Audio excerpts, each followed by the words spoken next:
masa saya mengkaji tentang sirah ni, saya bilang hadis. So saya nak kaji tentang sirah.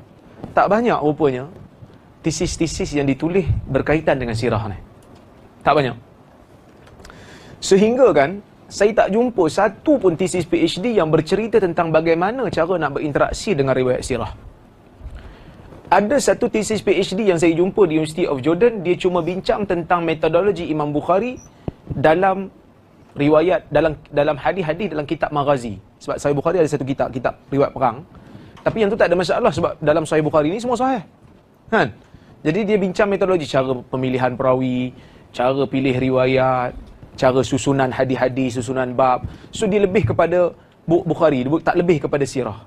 Maka bila saya nak buat tesis ni, masa saya bentang proposal tu kan, masa saya defend proposal depan 9 orang pensyarah hadis, kebanyakan pensyarah hadis kata, Rozaimi, kenapa tidak awak buat satu tesis yang umum, berinteraksi dengan riwayat sirah umum, tak payah landing pada Ibn Qayyim. Saya kata tak boleh lah, saya nak menulis dalam masa 2 tahun aja. Kalau saya ada masa 3 tahun tu boleh lah buat umum. Kalau buat luas sangat nanti tak boleh. Dia kata tak apalah, yang penting buat perbandingan. Ibn Qayyim sebagai asas buat perbandingan dengan ulama' lain.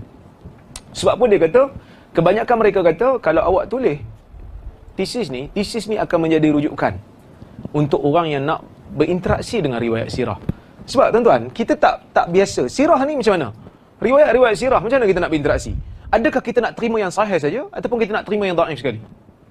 Kalau nak terima yang dhaif macam mana nak diterima? Ulama hadis secara umum. Sebab tu saya kata saya buat perbandingan. Sebelum kita nak bincang Ibn Qayyim punya pandangan, saya baca kitab-kitab sirah sebelum daripada Ibn Qayyim. Antaranya kitab Dalailun Nubuwah karya Al-Baihaqi. Antaranya kitab Ad-Durar Ibn Abdul Bar, Ibn Katsir Jawami'ul Kalim. Semua kitab-kitab ni, bila kita tengok, mereka merumuskan ataupun mereka mengatakan bahawasanya dalam kitab sirah, dalam riwayat sirah, dalam bab sirah, mereka bertasahul. At-tasahul fi riwayatil maghazi was siyar. Mereka bermudah-mudah dalam nak menerima riwayat sirah dan riwayat perang. Tidaklah begitu ketat. Ada sedikit kelonggaran. Bukanlah maksud bila nak bincang tentang sirah, semua kena sahih tahap tinggi tak? Tak ada ulama' syarat macam tu. Apa buktinya? Tasrihul muhaddisin bitashahul fi riwayati akhbaril maghazi was siyar. Ulama' muhaddis sendiri menyatakan secara jelas mereka sedikit bermudah dalam nak menerima riwayat maghazi dan riwayat siyar. Maghazi ni riwayat perang, siyar ni riwayat sirah. Baik. Apa bukti? Kata Iraqi ni tok guru kepada Ibn Hajar Al-Asqalani. Iraqi kata, wa amma ghairul mawdu' fajawazu at-tasahul fi isnadihi wa riwayatihi min ghairi bayanin li dha'fihi idza kana fi ghairi al-ahkam wal aqaid. Jika hadis itu tidak sampai tahap palsu, maka ulama' hadis membenarkan sedikit longgar dalam sanadnya dan meriwayatkannya walaupun tanpa menyatakan kedhaifan dia. Jika kita nak berbincang dalam masalah selain daripada masalah akidah dan hukum hakam. Maksud selain daripada akidah, selain daripada hukum hakam, hadis yang dhaif ringan ni boleh pakai. Kata Iraqi. Tengok dia kata apa lagi? Bal fit targhib wa tarhib. Kita nak pakai dia dalam apa? Dalam targhib, galakkan beramal. Tarhib, ancaman daripada dosa. Minal mawa'id wal qasas. Daripada nasihat-nasihat dan daripada kisah-kisah teladan. Wa fadailul a'mal. Dan dalam fadailul a'mal dan seumpama dengan dia. Maka sebab itu dia kata dalam masalah selain daripada hukum hakam dan akidah, kita boleh longgar sikit dalam hadis ni, boleh terima yang dhaif ringan ni. Bila dia sebut qasas, kisah-kisah, bukankah sirah juga kisah? Maka sirah termasuk. Itu pertama. Iraqi sebut. Secara jelas dia sebut. Yang kedua, qabulul muhaddisin akhbara qabulul muhaddisin akhbara ba'd ar-ruwah fi bab al-maghazi ma'a raddihim aw tawaqqufihim fi qabul riwayati haula'i ar-ruwah fil abwab al-ukhra. Ini sebenarnya sebahagian dari tesis.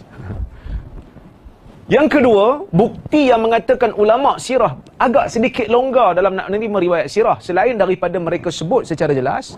Sebenarnya ada banyak lagi yang saya nukil, tapi perbentangan ni tak bolehlah nak panjang sebab masa kita terhad. Yang keduanya, buktinya apa? Buktinya ulama-ulama hadis menerima riwayat-riwayat sebahagian perawi dalam bab maghazi walaupun mereka tolak riwayat perawi yang sama dalam bab lain. Katalah saya ni perawi. Saya ni perawi hadis. Contoh. Bila saya riwayat satu riwayat, ulama hadis tolak sebab dia kata ni dalam bab hukum. Dan saya tak begitu kuat ingatan, so tak boleh pakai. Tapi bila saya riwayat dalam bab maghazi, dalam bab sirah, ulama hadis terima. Menunjukkan ada sedikit kelonggaran. Maka tengok apa disebut. Kata Ibn Ma'in, masa bercerita tentang riwayat Ziyad ibn Abdullah al-Bakkai dalam maghazi. Ziyad ni perawi hadis. Masa orang tanya kepada Ibn Ma'in, Yahya bin Ma'in ni dia kawan dengan Imam Ahmad bin Hanbal. Seperguruan, musafir sekali pergi Yaman. So kawan baik lah.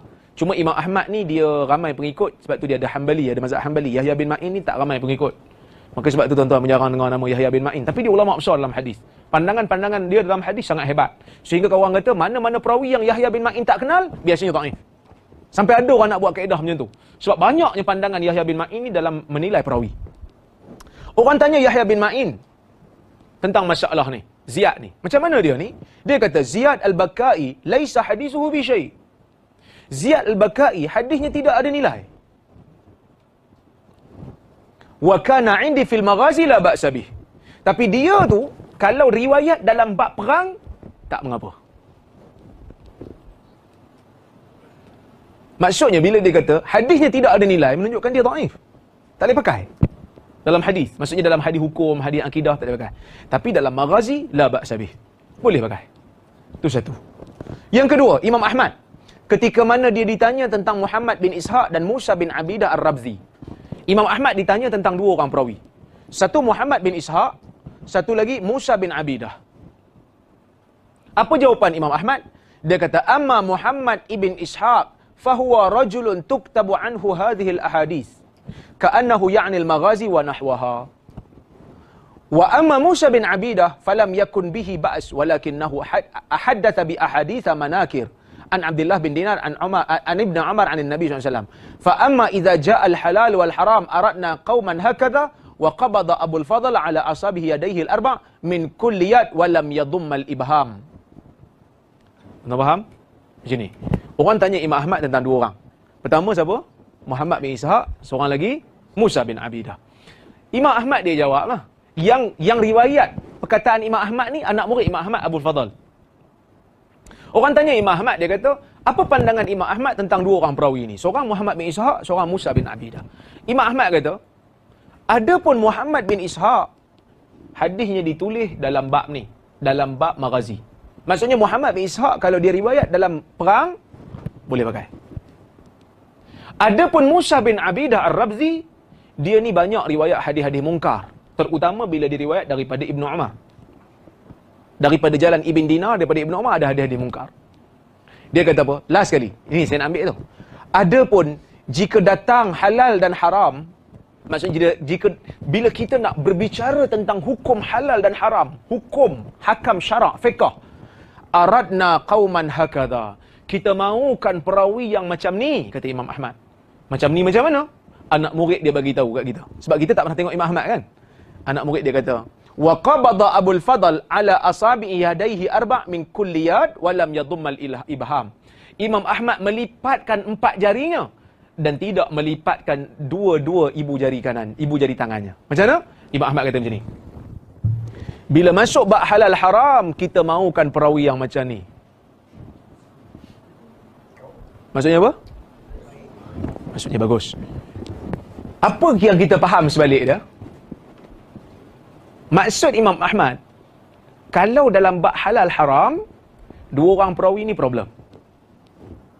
Tapi dalam bab maghazi, Muhammad bin Ishaq boleh pakai. Menunjukkan dalam bab maghazi ni taklah ketat sangat. Okey? Baik. Yang ketiga, ikhraju ba'd al-muhaddisin alladhina ishtaratu as-sihhah fi kutubihim marwiyati ba'd ar-ruwah ad-du'afa al-muta'alliqah bil maghazi was-siyar. Tu bukti nombor 3 yang saya dapat. Ulama taklah begitu ketat dalam nak menerima riwayat sirah. Apa bukti yang ketiga? Bukti yang pertama tadi apa? Mereka jelaskan secara jelas. Tapi tak cukup lagi, kita kena tengok yang praktikal. Kita nampak dalam masalah perawi, bila ulama komen, dalam sirah boleh pakai, dalam hukum tak boleh pakai, perawi yang sama. So, maksudnya dalam sirah ada longgar sikit. Yang ketiga, bukti yang paling kuat. Sebahagian ulama-ulama hadis yang menulis kitab hadis sahih, mengeluarkan ataupun meriwayatkan dalam kitab hadis sahih beberapa riwayat yang daif jika ia berkaitan dengan sirah. Tuan-tuan boleh faham ke poin ni? Poin ni macam susah sikit nak faham. Apa tuan-tuan tahu? Sahih Bukhari ni sahih ke tak? Sahih lah. Hadis dalam tu semua sahih ke? Ha? Ada yang tak kot kan? Ha. Pasal apa ada yang tak sahih? Antara sebabnya kerana Imam Bukhari dia riwayat dalam bab sirah. Dia ambil beberapa riwayat yang lemah. Adakah mencacatkan Sahih Bukhari? Tak. Kerana Imam Bukhari faham lebih daripada kita. So dia keluarkan riwayat ni, dia ada alasan dia. Sebagai contoh, tengok contoh. Imam Bukhari mengatakan dalam kitab dia, Haddatsana Ali bin Abdullah ibni Ja'far qala haddatsana Ma'an bin Isa qala haddatsana Ubay bin Abbas bin Sahal an abihi an jaddih qala kana lin nabi sallallahu alaihi wasallam fi haitina farasun yuqalu lahu Luhaif. Imam Bukhari kata telah bercerita hadis ini kepada kami Ali bin Abdullah bin Ja'far. Katanya telah bercerita kepada kami Ma'an bin Isa. Katanya telah bercerita kepada kami Ubay bin Abbas bin Sahal. Kata daripada ayahnya, daripada datuknya. Kata Ubay ni, dia kata diriwayat pada ayah dan datuknya. Datuk dia kata, Nabi SAW di kebun kami ada kuda yang namanya Luhaif. Nabi ada kuda yang namanya Luhaif. Imam Bukhari bawa masuk dalam sahihnya hadis ni. Tuan-tuan tengok dekat sini, Ubay bin Abbas bin Sahal ni, dia ni cucu sahabat. Tapi cucu sahabat ni dia ingatan tak berapa kuat. Tengok apa kata ulama hadis. Hadha hadis fihi Ubay bin Abbas. Ubay bin Abbas ni dhaif di sisi muhaddisin. Buktinya apa? Bukan Rozaimi kata dhaif. Tuan-tuan elok-elok saya kira orang kata, tengok geng-geng ni. Sampai Sahih Bukhari pun nak dhaif kan. Dengar betul-betul. Otak kena bagi besar sikit. Kata Ibn Ma'in, Yahya bin Ma'in kata dhaif. Imam Ahmad kata munkarul hadis. Nasa'i kata tidak kuat. Imam Nasa'i. So tiga orang ulama hadis komen. Pertama Yahya bin Ma'in kata dhaif, Imam Ahmad kata munkar hadis, Nasa'i kata tidak kuat. So apa status hadis ni? Dhaif. Bila dhaif, maksudnya apa jadi pada riwayat ni? Dhaif. Tapi kenapa Imam Bukhari bawa keluar? Wa ikhrajul Bukhari hadhihi riwayah wa in kana fiha dha'fun khafifun li'annaha tata'allaqu bil maghazi was siyar. Kerana dia hanya dalam bab sirah. Dia bukan dalam bab hukum hakam. Tuan-tuan selama ni pernah tahu tak nama kuda Nabi? Tak pernah tahu kan? Adakah iman tuan-tuan terganggu sebelum ni? Ada orang tak pernah dengar kuda Nabi, nama kuda Nabi sepanjang hayat. Tak ada kita kata iman berkurang. Tak ada. Ini cuma maklumat sejarah. Maka sebab tu kita tak syarat lah. Tak letak syarat mesti sahih. Nama kuda Nabi ni. Nak nama kuda. Tak perlulah kita nak ketat sangat dalam masalah ni. Kan?